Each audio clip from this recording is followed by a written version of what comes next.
Nah saudara, kita perhatikan baik-baik. Orang yang hidup menuruti hawa nafsunya berjuang untuk mengenal Tuhan, karena mereka terbiasa hidup dengan panca indera. Mereka tidak lihat Tuhan, mereka tidak kenal Tuhan. Ya, mereka tidak pernah rasa Tuhan itu, saudaraku. Ya, karena mereka selalu berjalan dengan perasaan, dengan panca inderanya.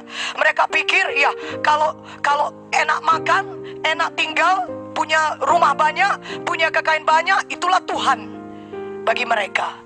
Itulah hidup mereka, dikuasai nafsu. Untuk apa lagi Tuhan? Kalau semuanya sudah punya, mereka berkata. Mereka sama sekali tidak tahu bahwasannya kalau mereka membiarkan diri mereka dikuasai hawa nafsu mereka, mereka akan menuju ke neraka karena mereka tidak mengenal Tuhan. Karena itu saudaraku, saudara sungguh-sungguh melayani orang yang demikian dalam sidang kita. Jangan kita biarkan berlalu begitu saja. Bahkan bagi kita yang anak-anak Tuhan, kita harus betul-betul hati-hati. Jangan sampai kita diseret dan dipikat, Yakobus 1, oleh keinginan kita sendiri. Itulah dia nafsu tadi, keinginan kita sendiri, saudara. Jangan sampai kita diseret dan dipikat olehnya, tapi biarkanlah Roh Kudus menguasai semua roh, jiwa, dan tubuh kita. Dan itulah dia Zoe, kehidupan Tuhan. Zoe itu memang sudah ada ketika saudara lahir baru, tapi saudara harus mempersilahkan Roh Kudus untuk menguasai saudara. Kalau saudara tidak izinkan dia, saudara matikan, atau bukan matikan, saudara tolak dia, dan saudara tidak mau menerima pekerjaannya, maka Roh Kudus tidak bisa berbuat apa-apa. Dan akibatnya seperti Yakobus, saudara diseret dan dipikat oleh keinginan nafsu saudara sendiri. Karena itu tolak di dalam nama Yesus, pakai kuasa Roh Kudus, berjalan di dalam Roh, berdoa untuk itu, berdoa kepada Roh Kudus, dan minta kepada Roh Kudus, dan rindukan itu, dan kejar itu di dalam nama Yesus. Haleluya. Nah saudara, yang kedua, orang yang duniawi. Orang yang duniawi memiliki pandangan yang ditujukan kepada dunia. Banyak orang yang hidupnya yang dikuasai nafsu bermetamorfosis. Ya, bermetamorfosis jadi orang duniawi. Orang duniawi hanya menunjukkan pandangan ke dunia, dan mereka pikir ini versi manusia lebih baik. Lebih baiklah daripada orang yang dikuasai nafsu. Padahal saudara, sebenarnya sama saja. Mereka masih berjalan di dalam kegelapan. Kalau mereka tidak diselamatkan dan tidak membiarkan diri mereka dikuasai Roh Kudus, maka ujungnya juga seperti Roma 8 berkata, ujungnya menuju maut. Tidak ada bedanya, bahkan lebih berbahaya lagi, karena mereka bisa bersembunyi di balik penampilan mereka yang terhormat. Mereka memang tidak mabuk-mabukan, ya, tidak kelihatan terhormat, tapi sebenarnya pandangan mereka ditujukan kepada dunia. Bagaimana menjadi lebih kaya, bagaimana lebih mengejar kesenangan, ya, secara terhormat.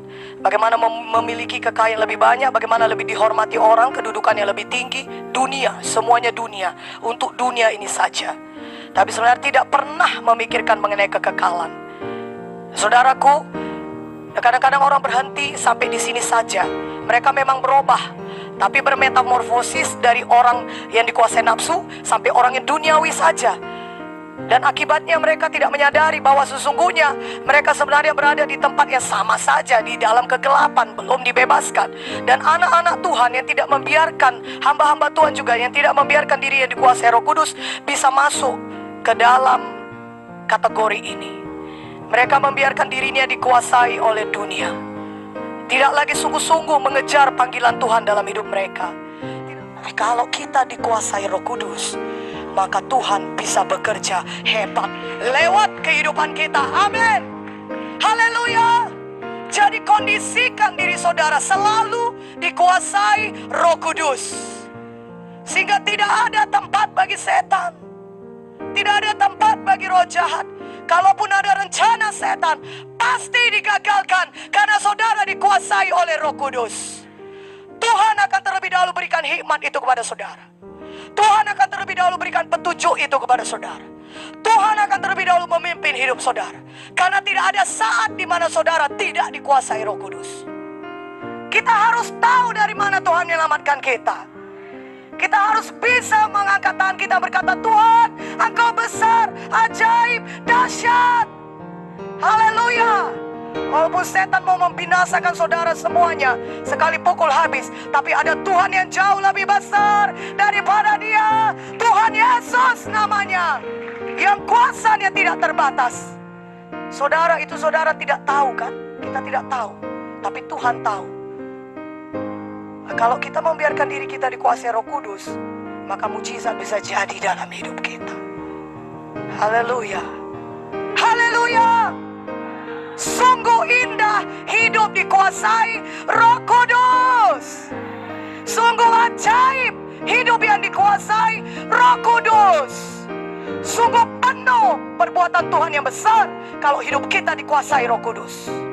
Sehingga saudara bisa menceritakan banyak kesaksian kemenangan, saudara.